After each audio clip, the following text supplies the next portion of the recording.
and live in peace under the laws, statutes, and commandments of Yahweh Ba'ashim Yahushai. But don't get it twisted. These heathen nations aren't going to be equal to the Israelites. If they get out of line, we're going to bash them in the head with that rod of iron.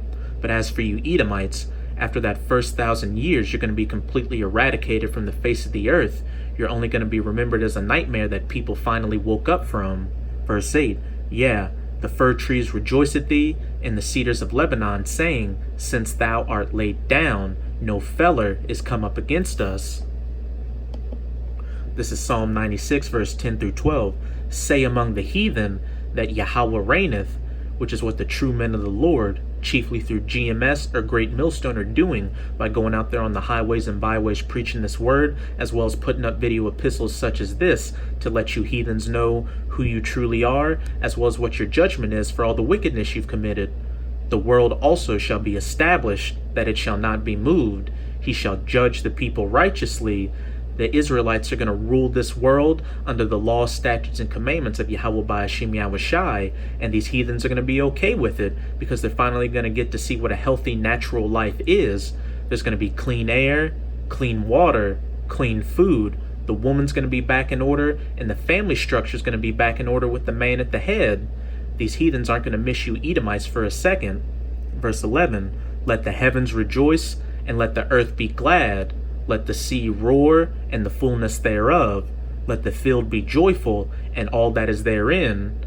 Then shall all the trees of the wood rejoice, because he that smote the earth with a continual stroke, and he that ruled the nations in anger is persecuted, and none hindereth.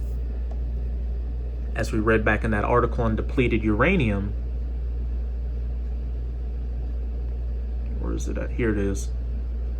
The Physicians for Social Responsibility said in a brief about depleted uranium, the fact that DU is aerosolized on impact with its target and is transformed into small dust particles capable of being carried by the wind may threaten air, ground, and water resources, which all may become long-term repositories for DU.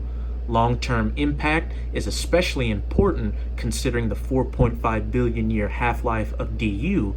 So when you Edomites are finally taken out of power, the heavens or the air is going to rejoice, the earth will be glad, or the land, the sea or the water will roar, and the fullness thereof, and the fields will be joyful, because you Edomites will no longer be able to adversely affect the environment with your destructive weapons. And now I'm going to close it out in Revelation 11, verse 18.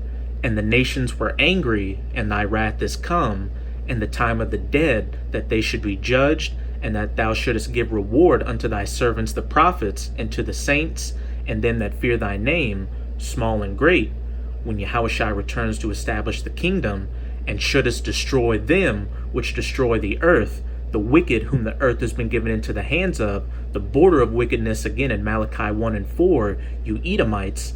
After that first 1,000 years when you've served your hardcore bondage and slavery, you're going to be eradicated from the face of the earth, and good riddance. So with this video, I hope you sincere Akim were edified, and as always I'm going to say Abba Bal, Kwam Yasharala, till next time, Shalom.